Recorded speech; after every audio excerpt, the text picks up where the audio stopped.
שלום לכם, אנחנו בתוכנית הביטחונית של ערוץ טוב, אנחנו בשידור חי. לפני כל דבר אחר, חסות אחת בבקשה. מה היה קורה בהסברה הבינלאומית אם כל העולם היה יכול לצפות בשידורים של ערוץ טוב? זה הזמן לתת לתוכן שלנו להיות כוח חלוץ, לפרוץ את גבולות הארץ, להגיע לתפוצות ולשמש את ישראל כתוכן הסברה עמוק ומנומק בזווית יהודית. רק דיבור יהודי אינטלקטואלי עמוק, שלא פוחד להגיד את האמת בזמן אמת ובמגוון שפות, יחזק את הקול היהודי לאומי בעולם. אנחנו צריכים את התמיכה שלכם לעזור לנו לנצח במלחמה הכי חשובה ובעזרת השם האחרונה שלנו.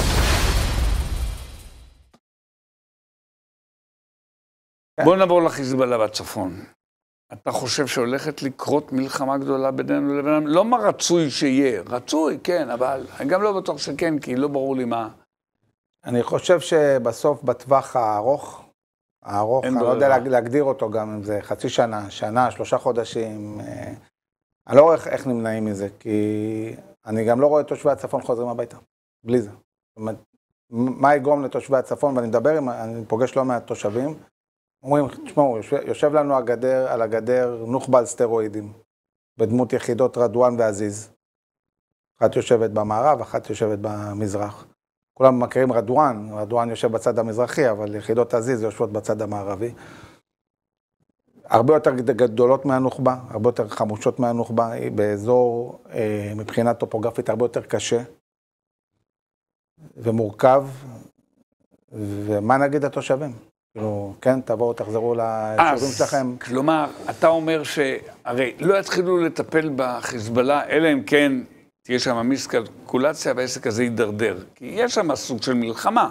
רק היא מלחמה נמוכה כרגע, נכנס זאת ככה. אני שואל שאלה, אני אומר שבסוף, גם בדרום וגם בצפון, מה שיכתיב את המדיניות של מדינת ישראל, יותר מארצות הברית, יותר מממשלת ישראל, יותר מהכנסת והקבינט והציבור, זה התושבים. אם התושבים אומרים, שלנו, אם התושבים אומרים, אם אתם לא מקיימים, עם זה אנחנו לא חוזרים. אני שומע את זה. איזה ברירה יש לממשלה? שמעתי את זה כאן הבוקר ממנחם הורוביץ, איש קריית שמונה. אני שואל, יש ממשלה שיכולה להרשות לעצמה מציאות, שבה התושבים לא חוזרים, בדרום או בצפון? אני לא רואה דבר כזה. ואני חושב שבסופו של דבר, התושבים האלה שיכתיבו את המדיניות למדינת ישראל, ואם תושבי הצפון יגידו למדינה, תקשיבו, אנחנו בלי שאתם מנקים את דרום לבנון לא חוזרים. יש עוד פתרון ביניים או ראשוני, שיהיה צבא גדול וחזק, שיחצוץ בין האוכלוסייה האזרחית. לא יקרה. לא יקרה? לא יקרה. כי מה? כי לא יקרה. כי מה? כי אנחנו לא מסוגלים להחזיק צבא, אין סוף זמן. יש גם דרך אגב עוד לכאורה פתרון, של לבוא ולדרוש בקונסטלציה הבינלאומית, שמלאו אחרי החלטת מועצת הביטחון 1701, ויפנו את חיזבאללה מהדרום, האמריקאים והעולם, כן? אבל גם זה היה הסיכוי שזה יקרה, אנחנו מבינים שהוא לא גבוה.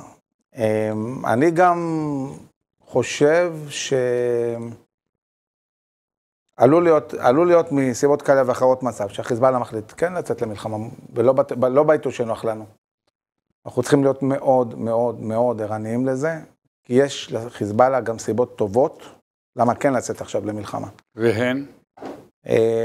תראה, בוא נגיד למה לא, ואחרי נגיד למה כן. יש 4 סיבות למה לא. למה הם לא יצאו למלחמה, ויש 2 סיבות למה כן. למה לא? כי בסוף איראן צריכה אותם כשכפ"ץ, סיבה טובה למה גם מלכתחילה הם לא הטילו אותם למערכה ב7 באוקטובר. לשמור אותם כדי להגן על עצמם, בלי חיזבאללה ובלי חמאס. צריך להסביר מה שאתה אומר, אתה אומר את הדבר הבא, על מנת למנוע מישראל לתקוף את איראן, כי ברגע שנתקוף את איראן, החיזבאללה יופעל נגדנו, הם צריכים את החיזבאללה אומן. כל תפיסת הביטחון הלאומי של איראן, והם מדברים על זה אין סוף, וזה כתוב על זה בספר שלי בצורה מאוד מקיפה, זה תפיסת העומק. יצירת עומק, ולא להילחם בעצמם אף פעם. פרוקסי. גאוני, תסכים איתי? זה גאוני, זה ממש גאוני. גאוני. שיהיה להם ערבים שילחמו בשבילם, וזה עובד להם, לא רע בכלל. לוותר גם על חיזבאללה וגם על חמאס, זה להשאיר את איראן חשופה לחלוטין למתקפה ישראלית וגם אמריקאית. אוקיי, אז זו סיבה אחת, למה לא? זו סיבה. סיבה השנייה זה שחיזבאללה, כל תפיסת הפעולה שלו בנויה על הפתעה. אותנו כבר לא יכול להפתיע, גייסנו את כל הצבא, כל פיקוד צפון מגויס, כולנו עם הפנים צפונה, כולנו במוכנות, מה הם יעשו? עכשיו יתקפו אותנו? וגם אין תושבים בקרוב? ואין תושבים, הכל כאילו מוכן לזה, אז זה לא בדיוק זמן טוב. מעבר לזה, לחץ עצום בתוך לבנון על חיזבאללה, לא לצאת למלחמה, כי לבנונים מבינים היטב את המחיר של זה. זו הסיבה השלישית? זאת הסיבה השלישית, לבנון. היא סיבה בעיניי קצת רעועה, כי ממתי הוא מתחשב באמת משהו? סופר משמעותית. אין דבר כזה, חיזבאללה מאוד מחשיב את הפוליטיקה הפנימית, ולא סתם הוא לא יצא למלחמה כל כך הרבה שנים, והוא גם יודע עוד משהו, שכשאם ישראל נכנסת ונלחמת בו, הוא צריך טוב להסתכל מאחורה, כי באותו זמן, ברגע שהוא יחלש, גם הנוצרים וגם הדרוזים וגם הסונים. זו הסיבה הרביעית. לא, זה עדיין לבנון. יעלו עליו וישמידו אותו. הם גם ייכנסו למהלך הזה. אם הוא יסבך אותם במלחמה, הוא פותח חזית פנימית בלבנון. והסיבה הרביעית, last but not least, כמו שאומרים האמריקאים, האמריקאים עצמם. ספינות המלחמה, האיום. אז למה לא? זה למה לא, למה כן? למה כן? למה כן? כי בסוף האיראנים ישאלו את עצמם וגם חיזבאללה, מה ישראל רוצה?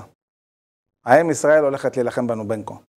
ואז הם ישאלו את עצמם, האם אנחנו נילחם בתנאים של ישראל? אם בין כה נגזר עלינו להילחם, באיזה תנאים נילחם? האם ניתן לישראל לעשות מה שנוח לה, 3 חודשים לגמור עם עזה, ואז לקחת את כל הצבא של הצפונה, ואז להילחם? או נקשה על ישראל, כי בין כה נגזר עלינו להילחם. עכשיו, הם לא יודעים מה ישראל רוצה, ישראל לא יודעת מה היא רוצה. אז הם על קרני הדילמה, הם לא יודעים. הם לא יודעים מה יהיה.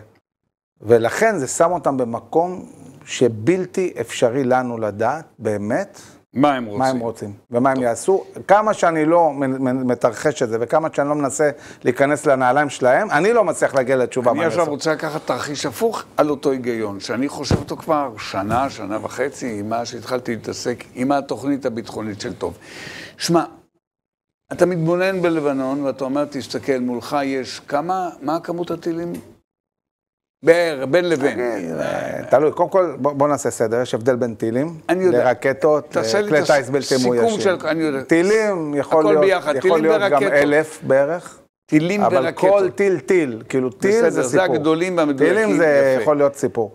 זה 1,000, רקטות עשרות אלפים, כאילו עד 100,000, אבל גם עוד פעם, כי מכניסים בתוך זה את המרגמות, בסדר, לא חשוב לי עכשיו, 100,000. אבל אני אגיד מה התרחיש, וזה מה שחשוב. התרחיש הוא, בשונה ממה שראינו, הטפטופים של חמאס. עצור, אמיר, מקשה. אני הייתי באמצע שאלה, אני רוצה לעלות. שמע, בתוך ההיגיון שאתה מעלה, כשאתה מסביר לי אותם, כשהם אומרים לעצמם, רגע, הישראלים התקפו, בואו נהיה ראשונים, אני שואל את עצמי למה לא אנחנו כך, כי ברור לגמרי שהצד התוקף, תמיד מצבה לפחות בהתחלה יותר טוב. כן. אז למה שאנחנו לא נפתח במתקפה גדולה? קודם כל, אנחנו מבינים מהדלפות שהיו לצערנו בקבינט, שזה נדון. האופציה הזו נדונה, והחליטו שלא. כי? החליטו. מה אתה חושב? שאנחנו נהיה במגננה. מצוין, מה אתה חושב? אז זה היה מגיע הקבינט. זה כבר לא חשוב עכשיו. נכון, אתה לא רוצה לדבר על זה? בדיעבד זה לא חשוב. מדינת ישראל החליטה שהיא במגננה בצפון ובמתקפה בדרום. וראוי היה לפתוח לטעמך? תשמע, יש הרבה שיקולים לכאן ולכאן. וזה לא דבר שאפשר לדבר עליהם. יש סיבות למה כן וסיבות למה לא, אבל אני חושב שההחלטה שמדינת ישראל החליטה היא סבירה, וזה שהיא מתמקדת בדרום זה בסדר גמור. זה לא ימנע ממנה, מאיתנו, לצורך העניין שנגמור עם הדרום, אנחנו צריך לנהל עם עצמנו דיון רציני, מה עם הצפון, אלא אם כן הם יתקפו קודם. ואז הם יחסכו לנו. עכשיו תראה, אני רוצה להגיד משהו גם ביחס למחויבות האמריקאית, וגם ביחס למערב. כן, יש משמעות מתקף ראשון. יש לזה משמעות, בינלאומית, חשובה. ולכן, אם הם יתקפו אותנו, ראשונים, גם רמת המחויבות האמריקאית אלינו, תהיה בסדר גודל אחר. כאילו, אם אנחנו באנו, אמרנו לאמריקאים, חבר'ה, אנחנו רוצים להתמקד בעזה, בואו, תעזרו לנו לייצר איזשהו... ומה שקורה עכשיו, זה לא נקרא... לייצר לנו איזשהו שקט. ומה שקורה עכשיו, זה לא נקרא שהם תוקפים? לא. הבנתי. מה שקורה עכשיו זה משחק ילדים. אז הוא רק נסיים את הנקודה, אתה אומר, חשוב מאוד מאוד מי שתוקף. בוא נגיד לך מה זה תוקפים. תוקפים זה 2,000 טילים ורקטות ביום, ורובם על תל אביב. זה תוקפים. אוקיי. שמע, אני לא יודע אם אתה יכול עוד להישאר. דרך אגב, כל תל אביב יהיו מתנחלים, כולם יעברו לאריאל. לאריאל, לשילה, לא יודע לאן, אם זה יקרה. לא יודע לאן לברוח. רק למזרח. אוקיי, בסדר. אבל לא נחכה לימים האלה, בוא נאמר ככה, אוקיי? יכול להגיד? טוב. כל רגע. שמע, ומה יהיה אם קיסר יתקפו אותה או לא? ברור. אז לאן אתה תברח? אז לאן אתה תברח? גם אני אברח לאריאל. אוקיי, סיכמנו. ולפני שאנחנו ניפרד, רק עוד דבר קטן אחד. אנחנו כאן החלטנו להיענות לאתגר הגדול, אחד האתגרים הגדולים שצמחו בחודש האחרון מאתגרי התקופה הקשים, שעומדים בפני העם היהודי כולו. לא רק בפנינו כאן היהודים הישראלים, אלא בפני העם היהודי בעולם כולו, והוא שנאת ישראל הגדולה, האנטישמיות. איך אנחנו עושים את זה? אנחנו החלטנו לקחת תוכניות רבות, לדבב אותם, כלומר, להוסיף להם קריינות שמתרגמת את הנאמר בהם, ובכך להביא ליהודי העולם כולו, בשפות שונות, וגם כן לאוהבי ישראל שאינם יהודים, הגויים, לספק להם חומרים שיתנו להם מענה, ידע, מחשבות, ניסיונות לפתרונות של הבעיות השונות שבהם אנחנו נתונים, ובכך לתרום לחזית היהודית בהסברה הבינלאומית. זהו זה. זה מבצע יקר מאוד, אנחנו לכן פונים עליכם בבקשה של, עזרו לנו להרים את זה באוויר, אנחנו פותחים בהתרמה המונית, כל אגורה שתיכנס כתרומה שלכם, במלואה תלך לתועלת החזית היהודית בהסברה בינלאומית, ואנחנו נודה לכם על כך מאוד. תודה רבה לכם, שלום ולהתראות. מה היה קורה בהסברה הבינלאומית אם כל העולם היה יכול לצפות בשידורים של ערוץ טוב?